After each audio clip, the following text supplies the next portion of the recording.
Comme tu le sais peut-être déjà, Rome est la capitale de l'Italie et c'est aussi l'une des meilleures destinations pour faire un Erasmus. Si Rome est ta destination Erasmus ou que tu l'envisages, je suis Morgane d'Erasmus Play et dans cette vidéo, je t'apporte le guide ultime des étudiants Erasmus à Rome. La première chose dont nous allons parler, c'est évidemment le logement, car c'est une partie très importante. Comme possibilité de logement, tu peux choisir entre un appartement en colocation ou une résidence. Cependant, à Rome, il est très courant que les étudiants se logent en préférence dans des colocations. Tout simplement parce qu'il y a très peu de résidences dans la capitale italienne. Et celles qui existent sont assez coûteuses et plutôt éloignées du centre-ville. Si tu te demandes quels sont les meilleurs quartiers pour vivre à Rome, voici ce que nous avons à te dire. Si tu vas étudier à La Sapienza, le quartier de San Lorenzo et le secteur de la Piazza Bologna sont de très bonnes options. Le quartier de San Lorenzo abrite l'université de La Sapienza, c'est donc un très bon quartier et le soir, il y a toujours beaucoup d'ambiance. D'autres quartiers pleins d'étudiants et très bien reliés au centre-ville sont les quartiers de San Giovanni et Re di Roma. Tu y trouveras plusieurs arrêts de métro, ce qui te permettra de te déplacer super facilement dans toute la ville. En plus, comme l'université de Tor Vergata est très éloignée du centre-ville, beaucoup d'étudiants de cette université choisissent de vivre dans ce quartier. Un autre quartier est le Trastevere. C'est le quartier le plus bohème de Rome. Basiquement, c'est là où se concentre tout ce qui est branché et touristique. Donc si tu cherches une atmosphère plus locale, mais qui ne soit pas trop loin du centre-ville non plus, c'est une bonne option. Tu trouveras dans ce quartier de nombreux restaurants, pizzerias,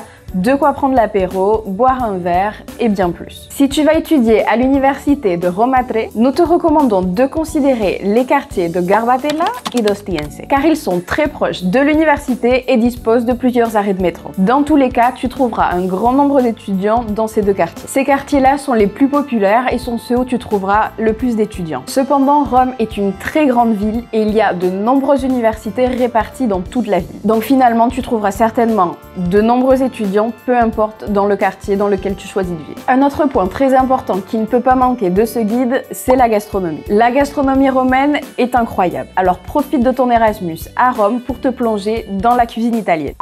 Certains des plats typiques que tu dois absolument goûter sont les suivants. Les spaghetti carbonara, c'est le plat le plus international de tous. Mais il est vrai que parfois la recette a été quelque peu modifiée et aujourd'hui n'a plus grand chose à voir avec l'original. Les principaux ingrédients de la recette traditionnelle sont des œufs battus et crus, du guanciale, qui est du lard italien, du poivre et du pecorino italien, qui est un fromage de brebis. Un autre plat super populaire, c'est la pizza al tagliere, qui sont en fait des stands de rue de pizza qui vendent des tranches de pizza individuelles. Un autre plat populaire est l'albaccio alla romana, qui est un ragoût d'agneau avec des pommes de terre rôties sautées dans de l'huile, de l'ail et des dés de jambon. Ensuite, tu dois aussi goûter le bucatini alla matriciana. C'est un plat de pâtes traditionnel avec une sauce préparée à base de guanciale, de fromage pecorino, de tomates et d'oignons. Et enfin, la porchetta d'Ariccia. Ce plat est originaire d'Ariccia, situé dans la périphérie de Rome. C'est du porc cuit au four avec des herbes aromatiques,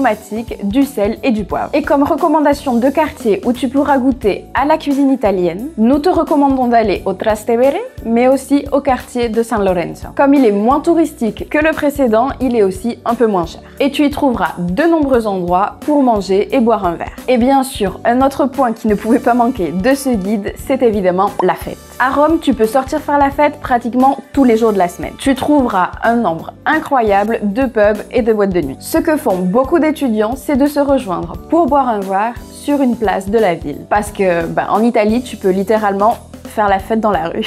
Il est aussi important de savoir que beaucoup de soirées sont organisées par les associations étudiantes et qu'en étant membre de celles-ci, tu peux avoir des réductions dans les boîtes de nuit. Parmi les clubs où des soirées sont organisées pour les étudiants Erasmus, on peut citer Q, Materia Club ou encore Teatro Centrale. En ce qui concerne le coût de la vie à Rome, il faut pas se voiler la face. Rome n'est pas la ville la moins chère de tout le pays, on est d'accord. Mais ne t'inquiète pas, tu trouveras quand même à Rome une grande offre de divertissement à des prix abordables. En plus, tu pourras économiser un peu d'argent grâce au nombre de réductions qui sont offertes aux étudiants. Tu dois garder à l'esprit que l'une de tes premières dépenses et la plus importante sera le loyer de ton logement. Bien que ça dépende de nombreux facteurs, en général, une chambre en colocation peut te coûter entre 400 et 550 € par mois, plus ou moins. Dans tous les cas, et c'est un conseil qu'on te donne depuis Erasmus Play, c'est de chercher ton logement à l'avance. Surtout, ne t'y prends pas trop tard afin de trouver le plus d'options disponibles et de trouver quelque chose qui ne soit pas trop cher. Une autre dépense considérable que tu auras à prendre en compte, c'est le transport. Mais il existe des passes mensuelles et annuelles qui te permettront d'économiser un peu d'argent. Le pass mensuel coûte environ 35 € et le pass annuel coûte environ 250 €. Pour continuer avec les lieux que tu ne peux pas manquer à Rome, voici quelques-uns des plus importants. Évidemment, la fontaine de Trevi. C'est probablement l'une des plus belles fontaines du monde. Évidemment, c'est à ne pas manquer. Il y a aussi le Colisée romain. C'est littéralement le monument le plus visité à Rome. Il y a aussi le Panthéon, qui est aujourd'hui l'un des bâtiments les mieux conservés et les plus influents de la Rome antique. Tu pourras aussi te rendre sur la place d'Espagne, qui est très fréquentée et qui se caractérise par son escalier monumental. Et bien sûr, n'oublions pas la cité du Vatican. Si tu la visites, tu ne peux pas manquer la place et la basilique Saint-Pierre, ou encore le musée du Vatican. Et une partie très importante de l'Erasmus, c'est l'opportunité de pouvoir voyager, autant en Italie que dans le reste de l'Europe. Le meilleur moyen de se déplacer depuis Rome vers d'autres régions de l'Italie, c'est le bus ou le train. Et si tu veux te rendre dans d'autres pays européens, tu peux le faire en avion puisque la capitale dispose de 2 aéroports. Et bien sûr, nous allons te mentionner les destinations que tu ne peux pas manquer pendant ton Erasmus à Rome. La première, c'est Naples, qui n'est qu'à 1 heure en train et qui est l'une des plus grandes villes d'Italie. Ensuite, il y a la côte amalfitaine. C'est l'une des destinations les plus en vogue en ce moment. On te conseille de visiter Positano